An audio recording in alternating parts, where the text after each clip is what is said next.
بسم اللہ الرحمن الرحیم کی تو کیا ہی بات ہے پیارے اسلامی بھائیوں. ایک پوری آیت یہ یاد رہے، شاید بہت سارے لوگوں کو پتہ نہیں ہوتا کہ دو صورتوں کے درمیان فاصلے کے لیے بسم اللہ الرحمن الرحیم کو اتارا گیا. اور یہ آیت قرآن پاک میں ایک جگہ قرآن کا حصہ بھی ہے، پارہ 19 سورہ نمل، اور یہ آیت کا حصہ ہے. اور اس کے معنی کیا ہے؟ اللہ کے نام سے ہے جو نہایت مہربان رحم والا.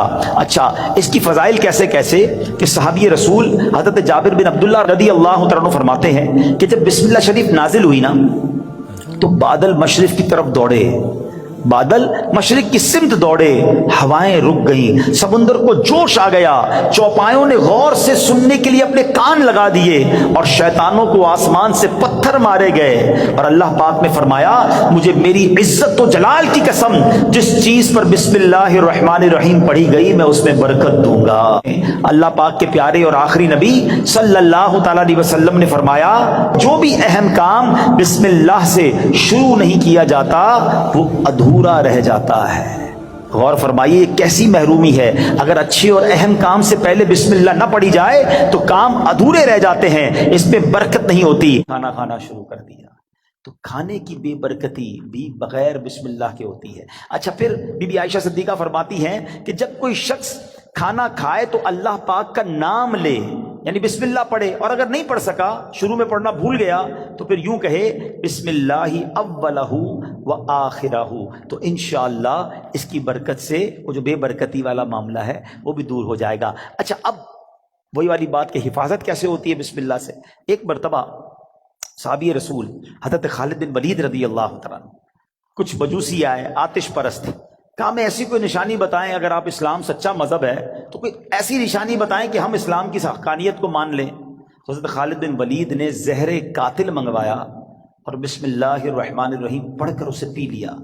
بسم اللہ کی برکت سے آپ پر اس زہر نے اثر نہیں کیا. یہ منظر دیکھ کر وہ آگ کی پوجا کرنے والے پکار اٹھے کہ سبحان اللہ، دین اسلام حق ہے.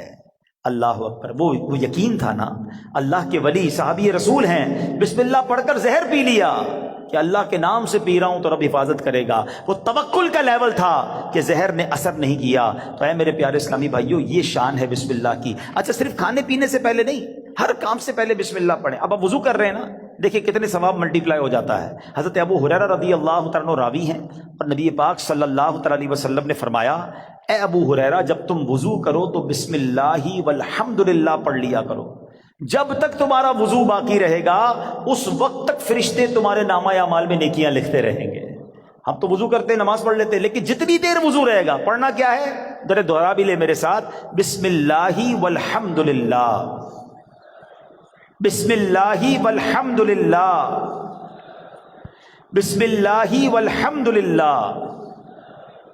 اچھا، تفسیر نعیمی میں ایک اور جگہ کہاں بسم اللہ پڑھنا ہے، کہتے جو شخص کسی جانور پر سوار ہوتے وقت بسم اللہ اور الحمدللہ پڑھ لے تو اس جانور کے ہر قدم پر اس سوار کے حق میں ایک نیکی لکھی جاتی رہے گی.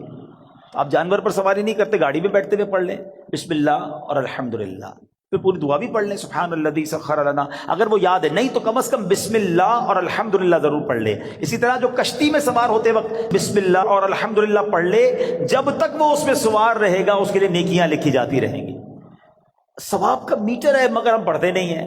اگر یہی ہمیں کوئی کہے کہ جناب آپ اپنی گاڑی میں بیٹھے اور بسم اللہ اور الحمدللہ پڑھ لیں، آپ آج کا پیٹرول فری ہو جائے گا، تو بندہ پھر بغیر بسم اللہ الحمدللہ پڑھے گا تو کبھی بھی نہیں بیٹھے گا.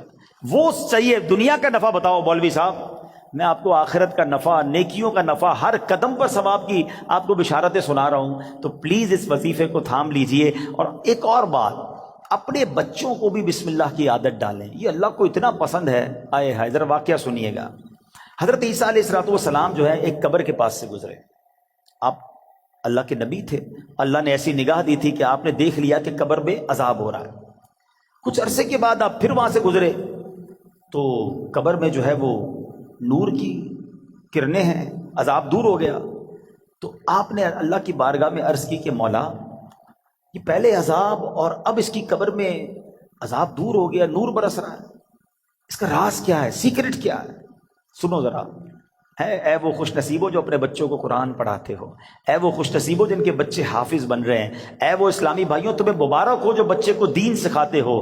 باپ گناہ گار، قبر میں عذاب ہو رہا تھا، اللہ کی طرف سے ارشاد ہوا جب یہ انتقال کیا نا اس بندے نے، بڑا گناہ گار تھا، اس کی وجہ سے عذاب ہو رہا تھا، لیکن جب اس کا انتقال ہوا اس وقت اس کی وائف جو تھی پریگننٹ تھی، امید سے تھی، اس کے انتقال کے بعد لڑکا پیدا ہوا، کچھ عرصے کے بعد یہ لڑکا اتنا بڑا ہو گیا کہ اس کی ماں نے اسے مدرسے بھیجا، مکتب بھیجا، استاد نے بچے کو بسم اللہ پڑھائی۔ اے موسیٰ مجھے حیا آئی، مجھے شرم آئی کہ میں اس شخص کو زمین کے اندر عذاب دوں جس کا بچہ زمین کے اوپر مجھے رحمان اور رحیم کے نام سے پکار رہا ہے۔ ہائے ہائے ہائے۔